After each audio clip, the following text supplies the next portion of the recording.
Salut tout le monde, c'est Pivot Foot, j'espère que vous allez bien. Alors, je fais cette vidéo sur la victoire de PSG en Ligue des Champions. Alors, ça fait une éternité que je n'ai pas fait de vidéo. Désolé, bon, j'avais des choses à faire en tout ce temps-là.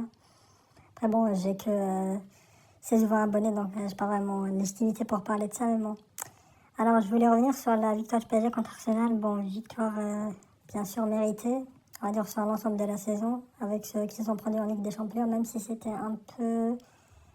ils étaient un peu incertains face à Monaco, je me rappelle, lorsqu'ils ont joué les 16e. Et après, bon, ils sont bien remis, on va dire, à leur niveau, ils ont gagné. Mais je voulais surtout dire que cette victoire, pour moi, elle représente en fait l'ère d'une nouvelle dimension dans le foot. Je pense qu'on va rentrer dans une nouvelle dimension où les équipes, elles vont devenir plus collectives, plus athlétiques et plus intenses.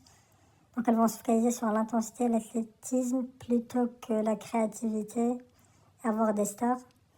Je pense que l'année prochaine, toutes les équipes elles vont se reconstruire de cette manière, notamment Liverpool, avec un nouveau entraîneur puisqu'ils ont viré Slot, City, le Barça et les autres.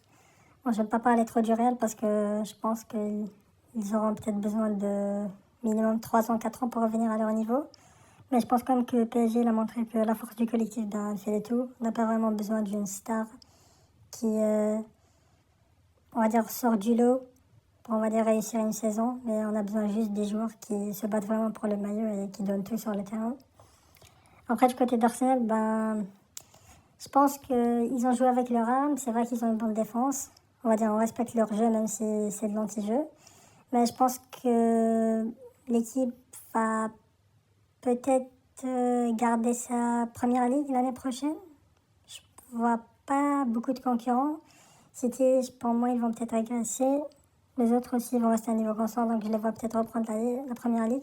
Après, je pense qu'en sur le secteur offensif, ils ont quand même besoin d'un remaniement, surtout avec les ailiers. Ils ont Trossard qui est en train de vieillir un peu, Martinelli, pas très fiable, et Saka pour moi qui a perdu le titre de Starboy, il ne sert plus à rien. Pour moi, Saka vraiment, je pense qu'il a atteint son summum il y a 2 ans et maintenant il est en train juste de régresser. Il est devenu tellement robotique et un peu, sans palette on va dire sans palette de dribble, sans palette créative, il ne peut rien faire. Pour moi, c'est juste faire des passes, courir un peu et pour moi, ça se résume à ça. Donc peut-être qu'il devrait améliorer ça et surtout peut-être arrêter un peu de faire l'anti-jeu, peut-être revenir à l'Arsenal de 2022-2023 et jouer un peu un football plus fluide et plus attractif à voir. Mais bon. En tout cas, en ce qui concerne le PSG, je les félicite encore. C'est une équipe qui, pour moi, vraiment sait tout faire. Ils savent jouer la position, savent attaquer en contre, savent défendre, tenir le bloc bas. Pour moi, vraiment, je ne vois pas un autre club les arrêter l'année prochaine, à part peut-être le Bayern, si ça passe, on va dire, de justesse, ou bien le Barça s'il achète un vrai numéro 9 et se reprennent un peu en défense et qu'on ne cède pas des cartons rouges ridicules. Mais bon, on verra comment ça va, on va dire, s'enchaîner. Et bon, maintenant, donc, c'était le dernier match, donc on a la place à la Coupe du Monde. On verra donc ce qui va se passer. On verra le Ballon d'Or, comment il sera décidé, parce que je pense que c'est encore très ouvert entre Dembélé, Kane, Olise, Mbappé et Yamal. Donc ça dépendra, on va dire, du pays. Si l'Espagne gagne, la France, l'Angleterre, l'Allemagne, donc on verra comment ça va se passer. Mais bon, ça c'est encore dans une douzaine de journées.